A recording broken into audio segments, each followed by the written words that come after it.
Thank you. Ooh. This is the time we have to everybody get up and give each other a big hug. Oh. Hey, I'll come and give you one. Everybody, come on. In India, it's called Jadoo Ki Jhappi. That means the magic of a hug. Okay, so picture this. In the first 2 years of any child's life on the planet, they go from crawling to sitting to standing to laughing to thinking to smiling to dancing. Yeah, and telling us, look at me, mama, I can. And then what do? We send them to school. Yeah? And we tell them, oh, you can sing and dance and think. No, no, no, that's the wrong answer. You have to sit down and listen to us. So we tell them to sit and listen to us when they're 6 years. We solve their problems for them when they are 10. We tell them, only worry about exams when they're 14. And then we do the greatest disservice of all.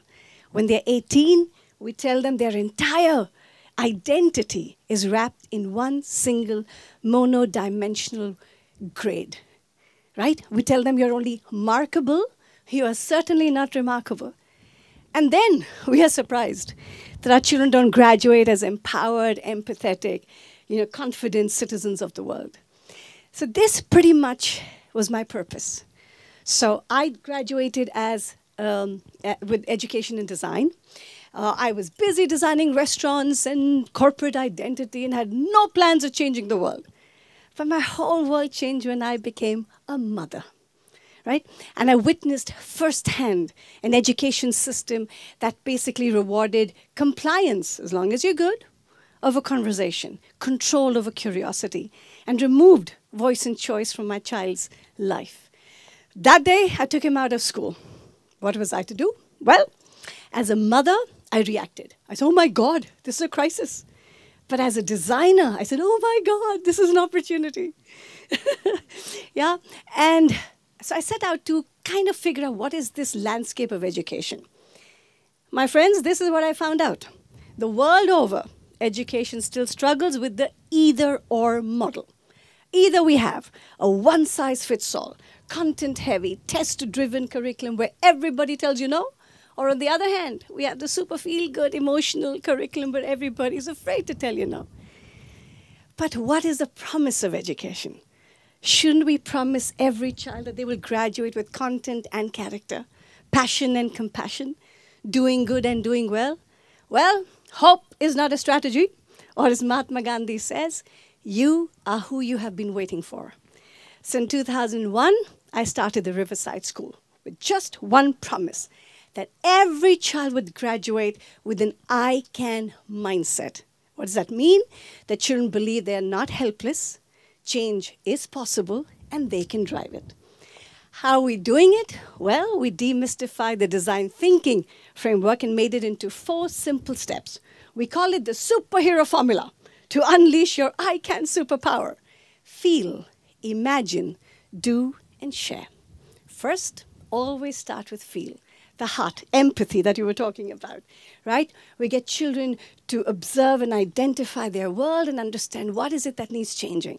And then imagine, curiosity that you were talking about, the idea to work in teams and work with the user to look at change. Then don't leave it there, put it into action, the do. And finally, my favorite step, share. Share the story of change shamelessly and loudly so you can inspire other children to say, I can. The result of this, every time a child experienced being the change, they were forever changed.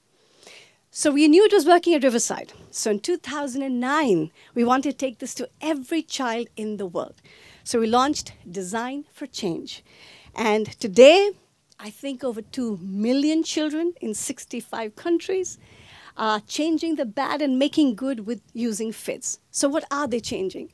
The weight of school bags, because for the first time we were listening to them. So the weight of school bags, they were tackling bullying. That's a big one, by the way, across the world. They were caring for the elderly, and in some places they were even stopping child marriages, right? The world was waking up and noticing, yes, these were the new superheroes. They were not Batman, Superman, and Spider-Man.